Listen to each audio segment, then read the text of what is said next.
Hi hello.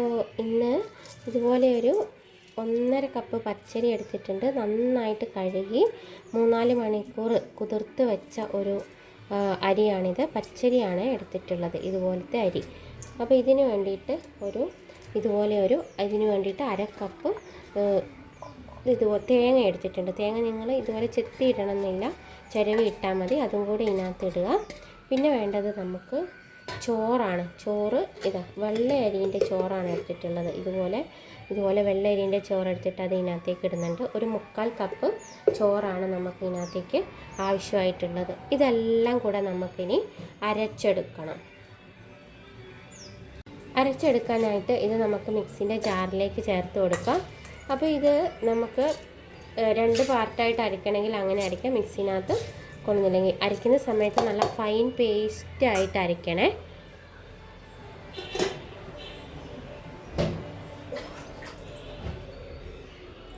വെള്ളം ഒഴിച്ച് കൊടുക്കാം. വെള്ളം ഒഴിക്കുമ്പോൾ കുറച്ച് വെള്ളം ഒഴിച്ചാൽ മതി. ഒരു 1/4 കപ്പ് വെള്ളം ആദ്യം ഒഴിച്ചിട്ട് നമുക്ക് നല്ല ഫൈൻ പേസ്റ്റായിട്ട് അരച്ചെടുക്കാം.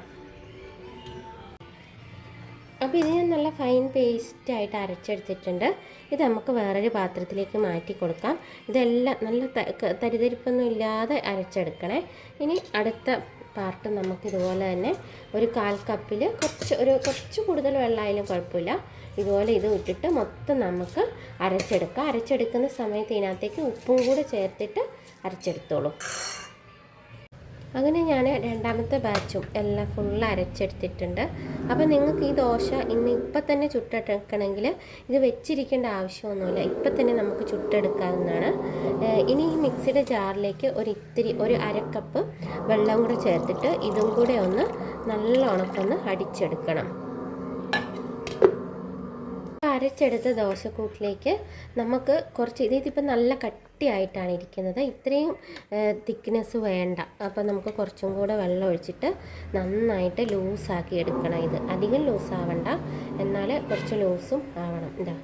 ഈ രീതി. ഇത് കുറച്ച് ചെറിയ പാത്രമായി പോയിട്ടുണ്ട്. കുറച്ചും കൂടെ വലിയ പാത്രം എടുത്തിട്ട് നിങ്ങൾക്ക് നന്നായിട്ട് ഇളക്കിയിട്ട് എടുക്കാവുന്നതാണ്. ഇതുപോലെ എടുക്കാം. അപ്പോൾ ഈ മൊത്തം 1/2 കപ്പ് വെള്ളം ഒഴിച്ചത് മൊത്തം ഞാൻ ഇതിനകത്തേക്ക് ചേർത്ത് കൊടുക്കുന്നുണ്ട്. അപ്പം ഞാനിതൊരു വലിയൊരു പാത്രത്തിലേക്ക് മാറ്റി കൊടുത്തിട്ടുണ്ട്. ഞാനിത് നാളത്തേന് വേണ്ടിയിട്ട് ഇപ്പോഴേ അരച്ച് വെച്ചതാണ്. രാവിലെ ആകുമ്പോൾ പെട്ടെന്ന് പണിയൊക്കെ തീരുമല്ലോ. അപ്പോൾ നിങ്ങൾ നോമ്പിൻ്റെ സമയത്തൊക്കെ നേരത്തെ അരച്ച് വെച്ചിട്ട് ജസ്റ്റ് ഫ്രിഡ്ജിലെടുത്ത് വെച്ച് കഴിഞ്ഞാൽ നമുക്ക് ആ സമയത്ത് ചുട്ടെടുക്കാൻ വേണ്ടിയിട്ട് രാത്രിയിലൊക്കെ ആണെങ്കിൽ അന്നേരം തന്നെ നമുക്ക് ചുട്ടെടുത്ത് കഴിക്കാം. ഇതിൻ്റെ തിക്നെസ് എന്ന് പറയുമ്പോൾ ഈ രീതിയിലാണ്. ഞാനിനി ഈ ദോശയൊന്ന് ചുട്ട് കാണിച്ചു തരാം. കല്ലിലാണ് ഈ ദോശ ചുട്ടെടുക്കുന്നത്. അപ്പോൾ വളരെ ഈസി ആയിട്ട് തന്നെ നമുക്ക് ഉണ്ടാക്കാൻ പറ്റുന്ന ദോശയാണ്. വീഡിയോ കാണുന്ന കൂട്ടുകാരെ സബ്സ്ക്രൈബ് ചെയ്ത് ഒന്ന് സപ്പോർട്ട് ചെയ്യണേ. ഇതുപോലത്തെ ദോശക്കല്ല് വെച്ചതിന് ശേഷം നമുക്ക് ഇതുപോലെ ഇങ്ങനെ വെളിച്ചെണ്ണ തേച്ച് കൊടുക്കാം. വെളിച്ചെണ്ണ തേച്ച് ചൂടായി കഴിയുമ്പോഴത്തേനും നമുക്ക് ദോശ ഒഴിക്കുകയാണ് വേണ്ടത്. കല്ല് ചൂടായി കഴിയുമ്പോഴത്തേനും നമുക്ക് ദോശ ചുട്ടെടുക്കാം. ഇതുപോലെ ഇങ്ങനെ ഒഴിക്കണം. ഇതുപോലെ ഇങ്ങനെ ഒന്ന് പരത്തി കൊടുക്കാം.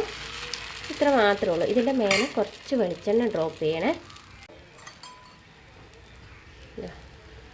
ഇതുപോലെയാണ് നമ്മൾ ബബിൾസ് വരുന്നുണ്ടോ, ഇതുപോലെ ഇങ്ങനെ ഇത് അടച്ച് വെക്കേണ്ട ആവശ്യമൊന്നുമില്ല. ഇതൊരു ഭാഗം ആകുമ്പം തന്നെ നമുക്ക് നല്ലോണം മൊരിഞ്ഞ് ഇങ്ങനെ വരും. ഇപ്പോൾ ഇത് ചെറിയൊരു ദോശക്കല്ലാണ്. വലിയ ദോശക്കല്ലാകുമ്പോൾ നിങ്ങൾക്ക് ഇതിനേക്കാളും നന്നായിട്ട് ചുട്ടെടുക്കാൻ പറ്റും. പിന്നെ നോൺ സ്റ്റിക്കിലാണെങ്കിൽ നിങ്ങൾ പരത്തി കൊടുക്കണ്ട.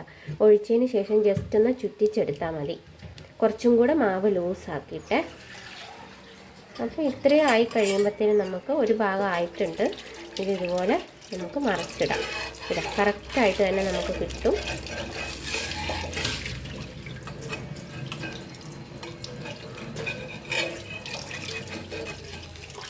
ഇത്രേ ഉള്ളൂ. എന്നിട്ട് ഈ ഭാഗവും കൂടെ ആയി കഴിയുമ്പോൾ നമുക്ക് എടുത്ത് വെക്കാം. അപ്പോൾ കഴിക്കാൻ വേണ്ടിയിട്ട് നല്ലൊരു ദോശയാണ്. എല്ലാവരും ഉണ്ടാക്കി വെക്കും. അപ്പോൾ നമ്മുടെ ദോശ റെഡി ആയിട്ടുണ്ട്. 2 ഭാഗവും നല്ലോണം മുരിഞ്ഞ് വന്നിട്ടുണ്ട്. ഇതുപോലെ എല്ലാ ദോശയും നമുക്ക് ഇതുപോലെ ചുട്ടെടുക്കാം.